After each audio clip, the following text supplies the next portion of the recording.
تدريب CIB 2025. هنتكلم النهارده. بنك CIB بدأ يبعت ميلات القبول دلوقتي. لو انت قدمت فشيل الميل بتاعك. هما كل اللي بيبعتوه دلوقتي راوند 7. هنتكلم بس النهارده عن موضوع كلام تفاصيل التدريب. التدريب ده ايه اللي هيحصل فيه، هنعمل ايه في التدريب ده اللي هنتكلم عنه النهارده. وكم ملحوظة صغيرة لازم تهتم بيها عشان في ناس كتير الشهادة بتاعتها ضاعت بسبب الموضوع ده. فركزوا في البوينتات دي. هنتكلم تابع الفيديو لحد الآخر، ولايك وسبسكرايب لو انت مهتم ان انت تطور من نفسك او الشهادات المهنية او الكورسات. مش سبسكرايب ولايك عشان يوصلك كل جديد. دلوقتي CIB بعت بتاع ميل القبول. انت عندك القبول هيبقى من اول يوم 14 يوليو لحد ما تخلص مثلا التدريب. هيكون 3 أسابيع. التدريب اونلاين ولا اوفلاين؟ التدريب هيكون اونلاين. حالة واحدة بس ساعات بتخش فيز 2، والفيز 2 دي بتبقى اوفلاين. فدلوقتي انت لو انت داخل سنة رابعة فانت مؤهل ان انت تنزل تدريب اوفلاين. طبعا دي بتعتمد على حاجات زي السكور، لازم يكون السكور بتاعك عالي في الامتحانات، فدي ساعتها. طب الكورس هيكون ايه؟ عبارة عن اونلاين. في لو انت لاحظت احنا لما نيجي نفتح اللينك في لينك مبعوث في الميل. ده كل يوم انت هتسجل عليه قبل اللينك، مثلا قبلها بنص ساعه ولا نص ساعه ولا ربع ساعه، وساعتها هيتبعت لك لينك محاضره اونلاين اللي هي على زوم. فانت نزل ابلكيشن زوم بحيث ان ده اللي انت تحضر عليه المحاضرات كل يوم. هتبقى من الساعه تقريبا 9:30 لحد الساعه 2. وساعات بيبقى فيه بريك كل فتره، كل مثلا ساعه ولا ساعه ونص بتلاقي مثلا بريك. طب تمام، حلو جميل. طب دلوقتي ايه اللي بيحصل هل الكورس عبارة عن ايه؟ ولا اولا الكورس هيبقى محاضرات عن المجال المصرفي، الحاجات دي. وهيكون بيبقى فيه زي كورسات اضافية زي عن طريق برامج زي ساس. فانت دلوقتي انت مثلا بتحضر المحاضرات دي، وبتخش تبعت لهم مثلا سكرين البادج اللي انت حضرت بيها المحاضرات دي. طب الكورسات دي بتكون ايه؟ داتا ليترسي وداتا اسينشالز. لو مشيت على اللي احنا خدناه السنه اللي فاتت هيكون بنفس السياق.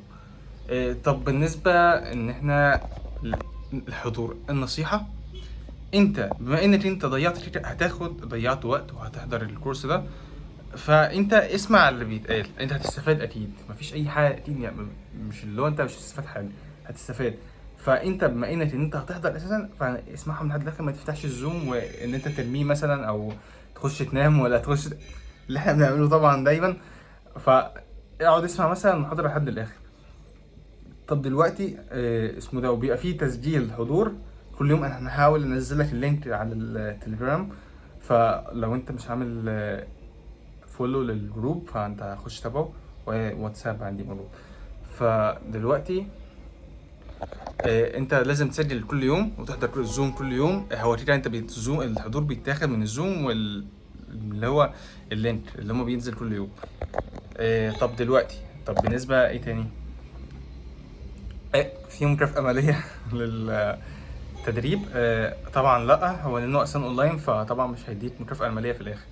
طب بالنسبة لو انا نزلت اوفلاين دخلت سنه رابعه، السيستم هيمشي ازاي؟ ولا هيكون في مكافأة عملية ولا لا؟ هيكون لا برضه. ماشي. بيكون بتنزل قد ايه؟ هتنزل اسبوع تقريبا، يعني يعتبر 5 ايام. بيكون في مسابقات في التدريب ده. يخش مثلا بياخد اللي يخلص الكورس الاول مثلا، فده مثلا بيكون مؤهل. ساعات بيودوه القرية الذكية اللي في القاهرة. ومثلا انت مثلا في شير بادجات كتير. طيب فانت لازم تشوف فيديو لينكد ان، لان ده هيساعدك كتير. لازم تكون مظبط لينكد ان لان هتنزل عليه فيديوهات كتير، هتنزل عليه شير بادج وحاجات كتير الفترة الجاية. فانت ظبط لينكد ان بتاعك لان ده هتفرق معاك جدا.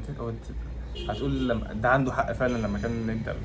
وبينك في الاجازه اسمع كورس نوشن. حقيقي كورس نوشن هيفرق معاك جدا في تنظيم وقتك والتنظيم ما بين الكورسات والتدريبات التانية وكده.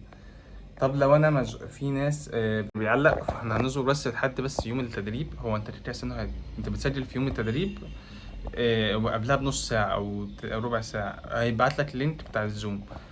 طب في ناس بتقول لك أنا مثلا عندي مثلا تدريب الفترة دي فأنا عايز أجل. طب سمعتها كتير من ناس كتير. طب انا اجل ازاي؟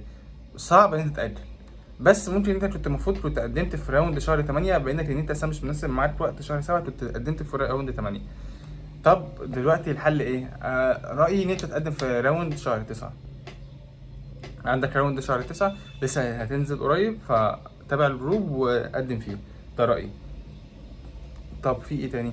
ناخد فيه كام شهادة؟ تقريبا في رينج 4 شهادات. آه، بينزل لك على مراحل بعد فترة من الامتحان. الامتحان مثلا بيكون انت مثلا الامتحان بيبقى ماتيريال موجودة اللي عندنا تاخدها في الكورس.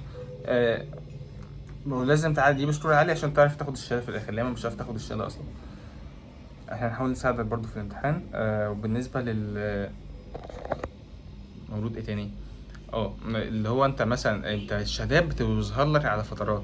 يعني مثلا سي بعد شهر من التدريب ينزل لك شهاده، بعدها فتره ينزل لك شهاده تانية، بعدها فتره ينزل لك الشهاده اللي بعدها، وهكذا. ولا ما تنساش لايك وسبسكرايب، ولو عندكم اي استفسارات تانية ممكن تكتبوها في الكومنتات، وانا اجاوب عليها كلها في فيديو واحد مره واحده، بحيث او انا هحاول انزلها لكم بكره مثلا. فلو حد عنده اسئله يقدر يسال، وانا هجمع الاسئله كلها وارد عليها مره واحده. بالتوفيق ان شاء الله، واشوفكم دايما على خير، وان شاء الله تحققوا اللي بتتمنوه. نسيت اقول لك الحاجه اللي ضيعت تدريب ناس كتير. خلي بالك وانت بتسجل الميل، في ناس عندها حرف الميل الكابيتال، وفي ناس عندها حرف الميل سمول. انت لو لخبطت الحاجه دي حرفيا التدريب هيضيع منك، لان الشهاده مش هتبقى لك في الاخر، لان انت اساسا بتسجل غلط. فخلي بالكوا يا جدعان من حوارات الميل، جدا جدا ضيعت ناس كتير جدا ما بعتلاش الشهاده بسبب الموضوع ده. فخدوا بالكم من الموضوع ده.